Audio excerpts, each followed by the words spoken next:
ketemu lagi sama aku Nisa.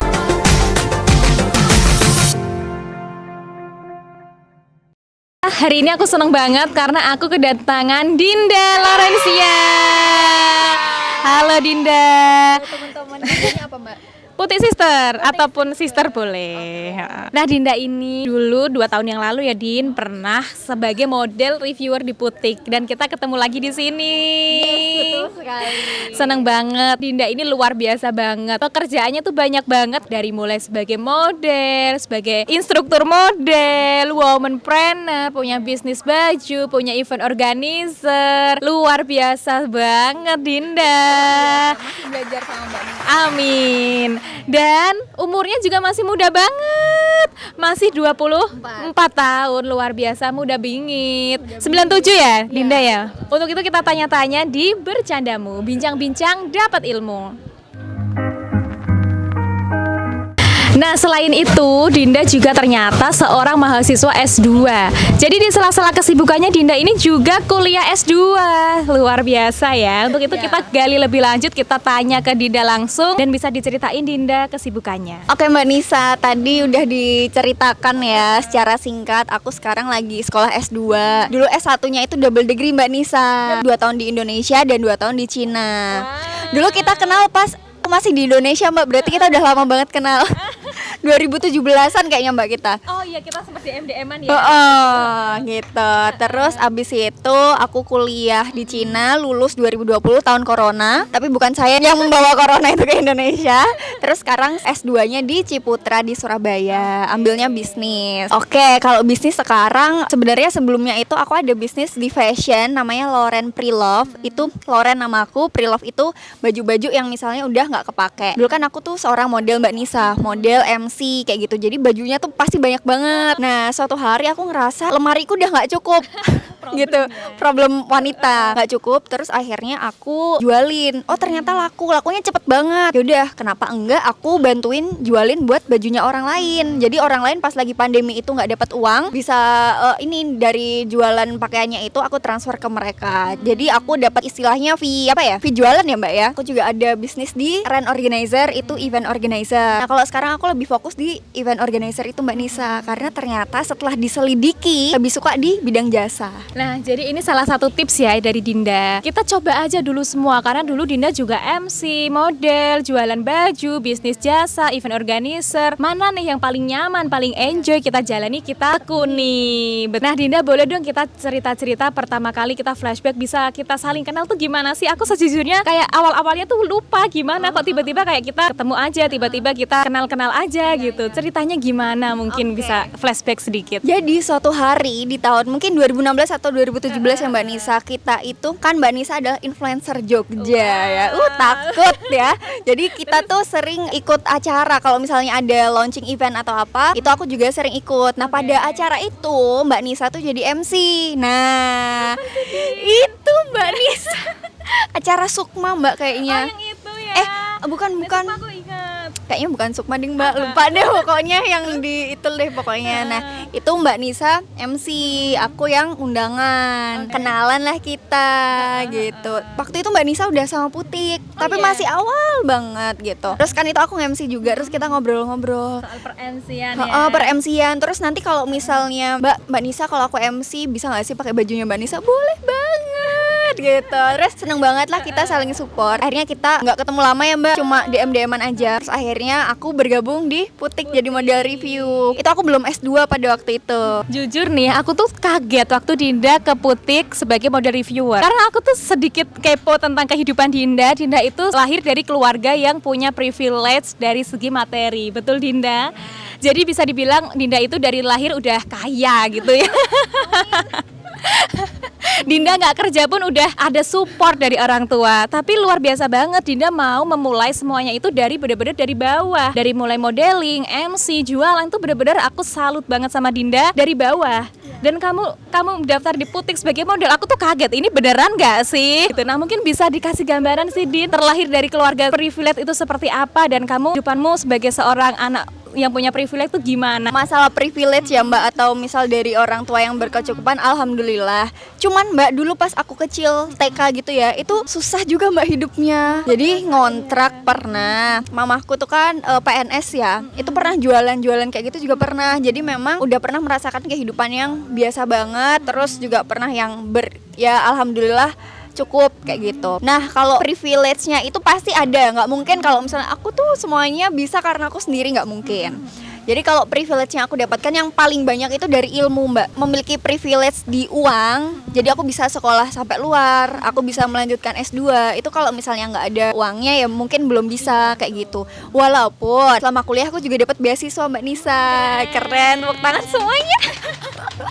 Jadi walaupun kuliahnya itu memang tergolong agak mahal-mahal, tapi alhamdulillah bisa mengurangi biaya dari kuliah tersebut lah kayak gitu, biar nggak susah-susah banget. Jadi kalau masalah privilege itu relasi juga relasi dari orang tua, kan pasti mama sama papa aku tuh punya relasi yang bagus-bagus lah gitu. Jadi kalau misalnya aku dikenalin, oh berarti aku bisa punya environment yang bagus lah. Kadang kayak gini Mbak Nisa, katanya kita itu cerminan 5 orang terdekat kita. Jadi kita harus punya teman-teman yang benar-benar bervalue gitu, yang menambahkan value. Jangan temenan sama yang suka gosip, yang suka males-males gegoleran di kamar doang, nggak ngapa-ngapain gitu.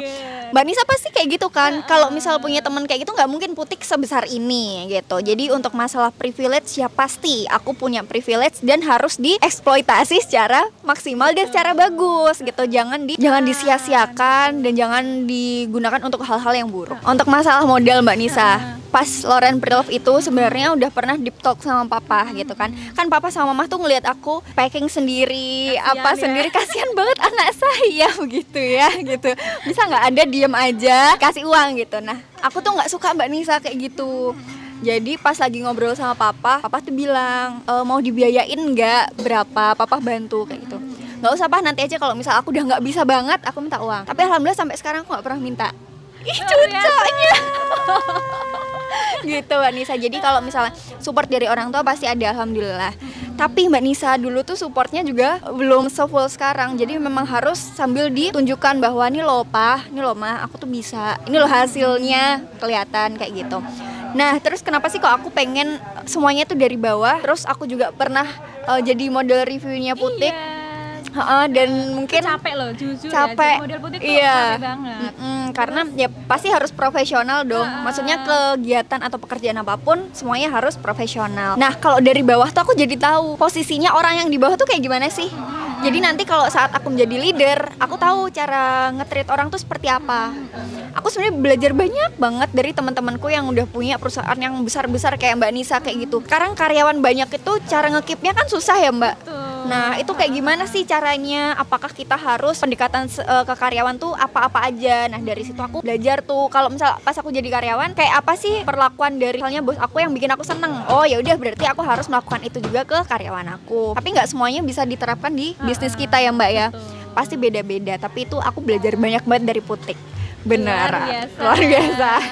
Nah jujur ketika Dinda masuk Putik tuh bener-bener Putik mendapatkan benefit yang bagus banget dari Dinda. Karena banyak sister Putik tuh kayak kangen dengan Dinda. Kak Dinda mana kok nggak keluar-keluar? Kak Dinda mana nih kok nggak muncul? Dan juga salah satu model Putik yaitu Diva yang sekarang masih tuh banyak banget belajar sama Dinda. Banyak banget dapat advice dari Dinda. Nah sampai sekarang Diva juga bisa tularkan ke model-model Putik selanjutnya. Masya Allah, itu ilmu yang bermanfaat Dinda. Ilmu jariah luar biasa ya. Juga aku dengar. Nah mungkin Dinda bisa ceritain dikit mungkin apa sih dulu sebagai model Putik, apa yang bisa Dinda dapatkan selain gaji ya, mungkin apa sih benefit apa yang mungkin ke depan bisa Dinda terapin untuk bisnis ataupun kehidupan Dinda. Kalau dari model Putik ya Mbak Nisa, ini aku throwback ke belakang dulu. Kenapa sih kok aku bisa, kenapa kok aku berani untuk mendaftarkan kayak gitu ya? Karena backgroundnya aku itu dulu Mbak, pas aku masih kecil, masih solil gitu ya, kelas 3 SD, itu guru kewirausahaan tuh bilang sama mama, Bu anaknya ini, kan aku dari Pati ya Mbak Nisa, bahasa Pati tuh mentel.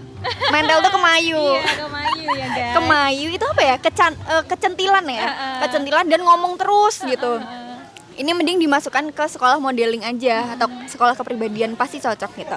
Terus dimasukin ke sekolah kepribadian sama mama. Terus lulus kan wisuda, terus habis itu pindah ke Temanggung Mbak aku. Sekolah modeling lagi di Jogja. Lulus terus ada sekolah modeling lagi di salah satu sekolah di Jogja juga, lulus lagi. Jadi aku udah lulus nih 3 kali ya, permodelingan ini dan permanneran itu. Nah dari situ aku tuh pengen kayak bener-bener menerapkan gitu loh Mbak Nisa. Karena walaupun memang udah misal diajak foto buat foto katalog, foto brand tuh pasti beda. Setiap brand tuh pasti beda, ada positif dan ada negatifnya. Jadi di situ aku belajar banyak banget kayak gimana sih caranya. Misal jadi tahu gitu loh. Kayak gini tuh kainnya apa sih kayak gitu. Kain ceruti aku tuh jadi tahu. Nah, kan bisa dengan tali temali gitu kan. Nah aku jadi tahu Mbak Nisa. Jadi pasti ada banyak banget hal yang dari Putik tuh aku dapatkan. Apalagi dari dulu pas Putik masih awal-awal ya Mbak Nisa. Benar banget. Usut punya usut, katanya pramugari itu nggak boleh berhijab ya. Nah, boleh dong Dinda ceritain sebenarnya gimana sih teman-teman pramugari yang diajar sama Dinda? Oke, kalau teman-teman pramugari yang masih sekolah ya Mbak Nisa, itu banyak kok yang pakai jilbab. Jadi kan ini sekolah pramugari, jadi belum jadi pramugari kayak gitu. Itu boleh berjilbab. Tapi kalau misal ini sejauh yang aku tahu ya, mohon maaf kalau misalnya salah. Itu kalau misal mendaftar segala macam emang harus buka jilbab kayak gitu. Tapi kan ada ya Mbak, misalnya kita jadi pramugari ke Aceh, itu harus pakai jilbab setahu aku. Jadi kayak cuman ya udah pakai penutup rambut aja. Terus juga kalau misal ke Mekah itu juga pakai kayak gitu. Jadi pasti ada plus minusnya buat teman-teman yang misal pakai jilbab kayak gitu. Mungkin bisa dipikir-pikir dulu nih mau apa enggak. Soalnya banyak juga Mbak Nisa yang pakai jilbab terus udah keterima di maskapai, itu kan memang copot jilbab. Tapi setelah off duty dia langsung pakai jilbab lagi. Jadi langsung ganti baju kayak gitu. Jadi kayak tergantung lagi-lagi ya, kalau jilbab tuh kan tergantung hati ya. Gitu. Jadi sebenarnya kalau masih sekolah nggak apa-apa, tapi kalau misal udah mendaftar itu biasanya disuruh copot jilbab gitu. Jadi semua itu pilihan ya guys, setiap pekerjaan ada konsekuensinya masing-masing. Kalau jadi pramugari sudah tahu konsekuensinya harus lepas jilbab, monggo dipikirkan lagi, diikhtiarkan lagi hatinya, kira-kira bisa nggak, sanggup nggak, dan masalah dosa atau enggak Allah yang akan menilai. Kalau niat kita baik mencari kerja ya balik lagi Allah yang akan nilai gitu, karena bekerja kan bagian dari ibadah ya.